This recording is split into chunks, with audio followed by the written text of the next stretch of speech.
오늘은 저희가 욥의 기도에 대해서 함께 살펴보고자 합니다. 욥은 어느 시대 때 사람이냐면 욥은 아브라함 시대 때 사람이에요. 그러니까 아브라함 성경에서 보면 이제 이스라엘 민족의 조상이 되는 사람이 아브라함이잖아요. 그 아브라함 시대에 같이 살았던 사람이 욥이에요. 그러니까 이 욥기라고 하는 것은 굉장히 시기적으로 오래된 역사이죠. 이 욥기의 말씀은 굉장히 오래된 말씀입니다. 그런데 이 욥의 기도가 오늘 13장에 나오고 있는데요. 욥이 기도를 하는데요. 하나님께 두 가지를 기도해요. 두 가지의 내용을 기도하는데 그 두 가지의 내용의 기도가 뭐냐면 21절과 22절에 있는데요. 먼저 제가 20절부터 읽어드리겠습니다. 오직 내게 이 두 가지 일을 행하지 마옵소서. 그리하시면 내가 주의 얼굴을 피하여 숨지 아니하오리니. 21절입니다. 곧 주의 손을 내게 대지 마시오며 주의 위엄으로 나를 두렵게 하지 마실 것이니이다. 욥이 하나님께 기도하는데 두 가지를 하나님께 원하고 있어요. 하나님, 첫째는요, 나를 두렵게 하지 마십시오. 내가 두려움에서 무릎 꿇지 말고 두려움 앞에서 내가 하나님을 잊어버리지 않도록 나를 두렵지 않게 해 주십시오라고 기도하고 있습니다. 그것이 첫 번째 기도 제목이었어요. 그리고 두 번째 기도 제목은요, 22절에 보면요, 그리하시고 주는 나를 부르소서 내가 대답하리이다. 혹 내가 말씀하게 하옵시고 주는 내게 대답하옵소서. 아멘. 두 번째로 욥이 하나님께 기도한 내용은 하나님께서 침묵하지 말아달라는 거예요. 하나님은 분명히 살아계신데 그 살아계신 하나님을 믿고 우리가 기도하잖아요. 욥도 기도했거든요. 욥이 오늘 22절 말씀을 통해서 하나님께 간구하고 있는 것은 하나님께서 더 이상 침묵하지 마시라는 거예요. 하나님이 침묵하신다는 것은 다른 말로 표현하면 하나님께 기도하고 간구하고 울부짖는데도 불구하고 하나님의 응답이 없다는 거예요. 아무리 기도하고 아무리 간구하고 아무리 울부짖어도 하나님께서 답을 주시지 않는다는 거예요. 그래서 욥이 두 번째로 하나님께 기도하고 있는 내용이 하나님 침묵하지 마십시오라고 그렇게 기도하고 있습니다. 오늘 욥의 기도의 내용은 딱 두 가지예요. 하나님 나를 두렵지 말게 해 주십시오. 그리고 하나님 침묵하지 말아 주십시오라고 하는 이 두 가지의 기도를 하고 있습니다. 그런데 욥이 이렇게 두 가지 기도를 드리는 이유가 무엇일까요? 욥은 어떤 사람이죠? 욥은 욥기 1장 말씀에 보면 굉장히 경건하고 하나님께 진실된 인정받는 사람이었습니다. 그런데 이 사단이 욥을 시험하면서 욥의 10명의 자녀가 있었잖아요. 아들과 딸 10명의 자녀가 있었는데 욥을 시험하면서 하루아침에 그 10명의 자녀가 다 죽음을 맞이했잖아요. 그리고 하루아침에 모든 재산을 다 빼앗겨 버렸거든요. 그때 욥이 뭐라고 고백을 했는지 기억하시죠? 욥기 1장 말씀에 보면요. 욥기 1장 말씀에 보면요. 그의 10자녀가 하루아침에 죽고 그리고 나서 그의 모든 재산을 다 빼앗겼을 때 그 소식을 듣고 욥이 하나님께 뭐라고 기도를 하냐면요. 제가 욥기 1장 20절과 21절 말씀을 제가 읽어드릴게요. 잘 들어보시기 바랍니다. 제가 읽어드릴게요. 욥이 일어나 겉옷을 찢고 머리털을 밀고 땅에 엎드려 예배하며 이르되 내가 모태에서 알몸으로 나와 싸운즉 또한 알몸이 그리로 돌아가올지라 주신 이도 여호와시요 거두신 이도 여호와시오니 여호와의 이름이 찬송을 받을지니이다 하고 이 모든 일에 욥이 범죄하지 아니하고 하나님을 향하여 원망하지 아니하니라. 아멘. 이해가 되세요? 욥이 하루아침에 10명의 자녀가 다 죽었어요. 그리고 욥이 가지고 있던 모든 재산을 하루아침에 다 빼앗겼어요. 빈털터리가 된 거죠. 그런 상황에서 욥은 지금 하나님께 기도하는데 어떻게 기도하나요? 하나님 침묵하지 마십시오라고 그렇게 기도하나요? 그렇게 기도하지 않았어요. 사람으로서 당할 수 있는 가장 큰 고통과 아픔을 지금 당하고 있잖아요. 모든 자녀를 하루아침에 다 잃어버렸잖아요. 재산은 뭐 다 잃어버렸다 할지라도, 그러려니 할지라도 그가 사랑하던 10명의 자녀들이 하루아침에 다 죽었거든요. 그런데 그런 가운데서도 욥은 하나님을 원망하지 않아요. 하나님께 뭐라고 기도하냐면, 하나님, 내가 모태에서 알몸으로 나왔사오니 또한 알몸이 그리로 돌아가올지라. 주신 이도 여호와시요 거두신 이도 여호와시오니 여호와의 이름이 찬송을 받을지니이다 라고 그렇게 기도를 하고 있습니다. 그리고 나서 욥에게 또 어떤 일이 있었냐면, 이번에는 사단이 욥의 몸을 치죠. 욥의 몸을 피부병이 걸리게 해서 정말 너무나 가려우니까 기왓장으로 질그릇으로 몸을 긁게 되는 그런 병을 욥에게 주잖아요. 그러니까 욥 자신이 이제는 병들고 아팠을 때, 그때 사랑했던 아내가 욥을 보면서 뭐라고 이야기하냐면요. 제가 또 읽어드릴게요. 욥기 2장 9절에 보면요. 이렇게 욥의 아내가 욥에게 이야기합니다.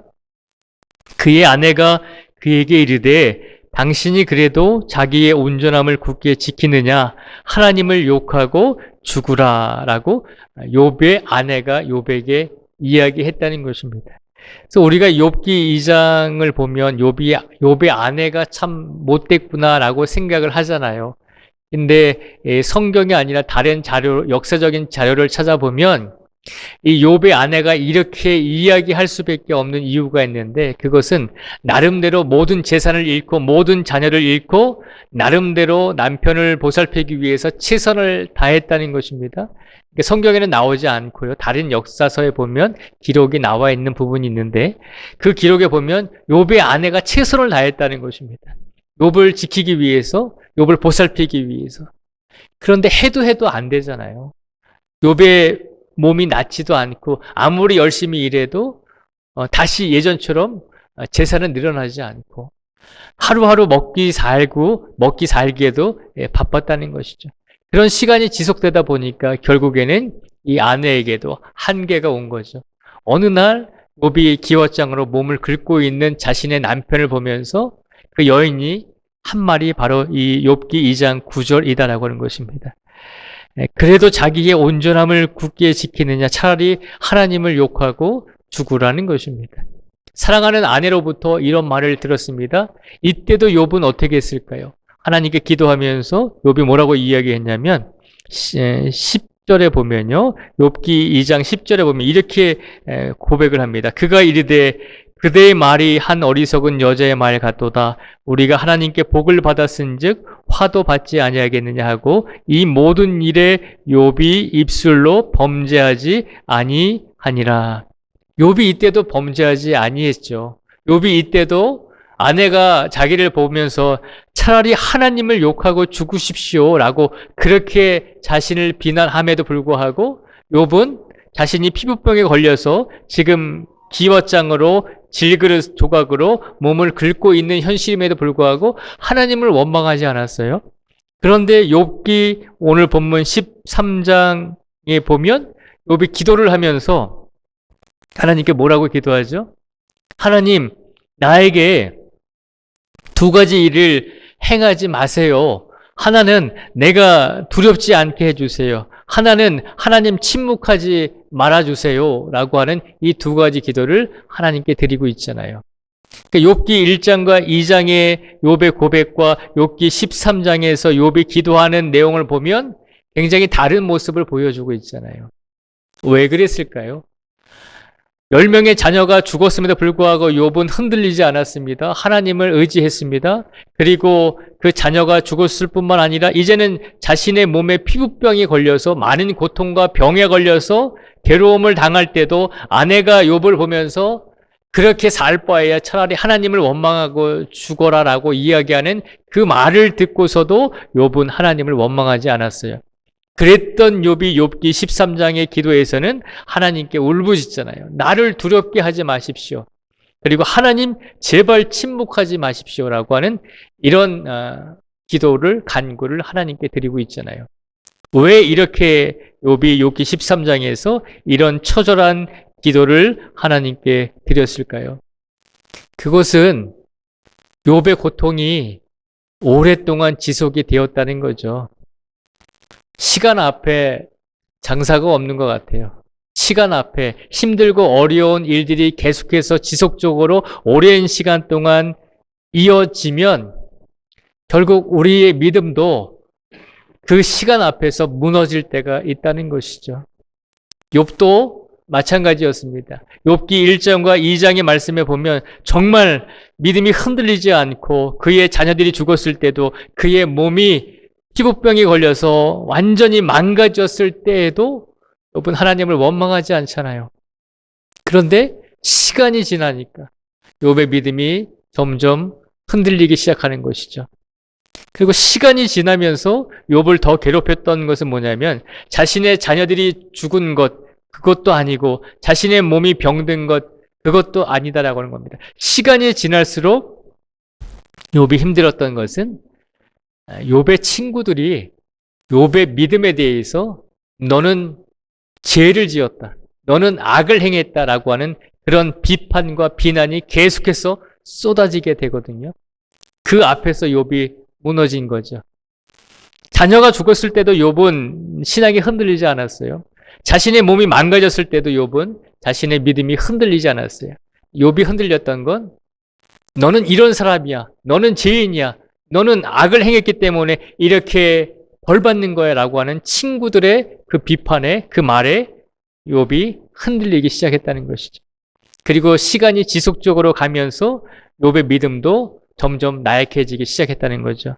그래서 시간이 어느 정도 지났을 때 욥은 하나님께 기도하면서 기도하고 있는 것입니다. 하나님 나를 두렵게 하지 마십시오. 시간이 갈수록 내 마음에 두려움이 생깁니다. 이 병이, 이 상황이 끝까지 갈까? 내가 죽을 때까지 이렇게 살까? 그런 두려움이 찾아온다는 것이죠. 또 한 가지는 시간이 가도 하나님께 기도하고 간구하고 울부짖어도 하나님을 원망하지 않아도 내 삶이 나아지지 않는다는 것이죠. 그래서 저는 오늘 이제 장옥순 권사님도 나오시고 우리 나춘자 권사님도 예배 참석하셨지만 우리 어르신들을 보면서 참으로 훌륭하고 본받을 믿음을 가지셨구나라고 하는 생각이 듭니다. 왜냐하면 병원에 계실 때 제가 이제 가끔씩 가보면 몇 개월씩 입원하시면서 그 병원 안에서도 늘 가서 기도해드리면 우리 권사님들이, 우리 어르신들이 하시는 말씀이 더 하나님께 기도하시고 기도할 때마다 아멘 하시고 더 신앙을 붙들고 살아가시는 모습을 우리들에게 보여주셨거든요. 쉽지 않다는 거죠. 다른 사람의 모습을 보면서 저렇게 살 수 있겠지라고 생각할 수 있겠지만 막상 우리가 병원에서 한 달, 두 달 계속해서 누워서 치료받으면서 있다라고 생각해 보세요. 시간이 지속될수록, 시간이 오래 갈수록 욥의 믿음이 흔들렸던 것처럼 우리의 믿음도 그렇게 흔들릴 수밖에 없다는 것입니다. 오늘 욥의 기도는 우리에게 그것을 일깨워주고 있어요. 우리의 믿음이 지금 흔들리지 않고 우리의 믿음이 하나님을 의지하고 변하지 않을 것처럼 그렇게 느껴진다 할지라도 우리가 이 지속적으로 우리 삶 속에서 어려움이 계속될 때 우리의 고난과 우리의 아픈 시간이 계속 이어질 때 우리들도 연약해질 수 있다는 것입니다. 그래서 욥은 시간이 지나고 연약해졌을 때 솔직하게 하나님 앞에서 간구하고 있는 것입니다. 하나님, 내가 두려운 마음이 이제는 조금씩 듭니다. 하나님, 내가 하나님께 기도하고 간구함에도 불구하고 하나님께서 나에게 답을 주시지 아니하시니 하나님의 침묵이 오히려 내가 불안하고 두렵습니다. 라고 솔직하게 하나님께 기도하고 있는 것입니다. 오늘 이 시간 욥의 이 기도를 통해서 우리들의 믿음은 언젠가는 무너질 수 있는 부족한 부분, 연약한 부분이 분명히 있다는 것을 우리가 기억해야 한다는 것입니다. 그럼에도 불구하고 우리의 믿음이 연약해지고 우리의 신앙이 넘어지는 그런 순간이 올지라도 그래도 우리가 하나님께 기도할 수 있는 것은 하나님께 끝까지 기도하고 하나님께 끝까지 울부짖으면서 솔직히 우리의 두려움과 하나님의 침묵이 우리가 두렵습니다라고 하는 그런 마음을 가지고 끝까지 하나님께 기도하는 성도가 되라는 것입니다. 그 두려움과 하나님의 침묵 앞에서 하나님을 원망하지 마시고 하나님을 떠나가지 마시고 혹여라도 지속되는 시간과 오래되는 시간 속에서 두려움과 하나님의 침묵이 계속해서 이어질지라도 끝까지 포기하지 말라는 것입니다. 그것을 우리에게 말씀해 주고 있는 것입니다. 오늘 이 시간 지나온 인생을 되돌아보면서 우리 인생 속에서 우리 성도님들이 지나온 인생 속에서 우리가 포기하려고도 했었고 하나님을 떠나서 살았던 적도 분명히 있었고 다시 돌아와서 하나님께 신앙생활을 하는 이런 순간도 있잖아요. 하나님께서 오늘 우리에게 말씀해 주십니다. 우리의 믿음이, 우리의 신앙이 때로는 힘들고 어려운 일들 때문에 때로는 두렵고 때로는 하나님께서 응답을 주시지 않아서 하나님의 침묵이 오랫동안 계속되더라도 그래도 끝까지 하나님을 의지하는 성도가 되라는 것입니다. 그리고 그 믿음을 가지고 끝까지 하나님을 바라보면서 끝까지 하나님께서 나를 지켜주실 것입니다. 우리를 인도하여 주실 것입니다. 라고 하는 확신과 믿음을 가지고 인생을 살아가기를 바라고 계신 줄 믿습니다. 오늘 이 자리에 나이가 젊으신 우리 선생님들이나 또 연세가 많이 드신 우리 어르신들도 분명히 다시 한번 우리 모두가 깨닫기를 원합니다. 우리의 인생 속에서 결코 녹록하지 않은 이 인생 속에서 우리가 살아갈 수 있는 힘이 되는 것은 하나님께서 분명히 우리와 함께 해 주신다는 것입니다. 그 사실을 믿으시고 그 사실을 믿고 끝까지 하나님께 기도했던 욥에게 하나님께서는 나중에 다시 은혜를 주시잖아요. 끝까지 하나님을 붙들고 살아가는 욥에게 중간에 하나님을 두려워하기도 하고 하나님의 침묵에 대해서 울부짖기도 했지만 그래도 끝까지 하나님을 붙들었던 욥에게 하나님께서는 은혜를 더 주시잖아요. 그러니 우리 하나님을 더 의지하시고 우리 하나님을 더 붙드시고 지금도 우리와 함께 하시는 그 하나님께 우리의 모든 인생의 문제를 맡기고 혹여라도 하나님께서 침묵하시는 시간이 오래 지속되더라도 끝까지 하나님의 손을 놓지 마시고 하나님의 손을 붙들고 우리의 인생 속에서 날마다 하나님과 동행하며 살아갈 수 있는 우리 모두가 되시기를 주님의 이름으로 축복을 드립니다. 이 시간 기도하겠습니다.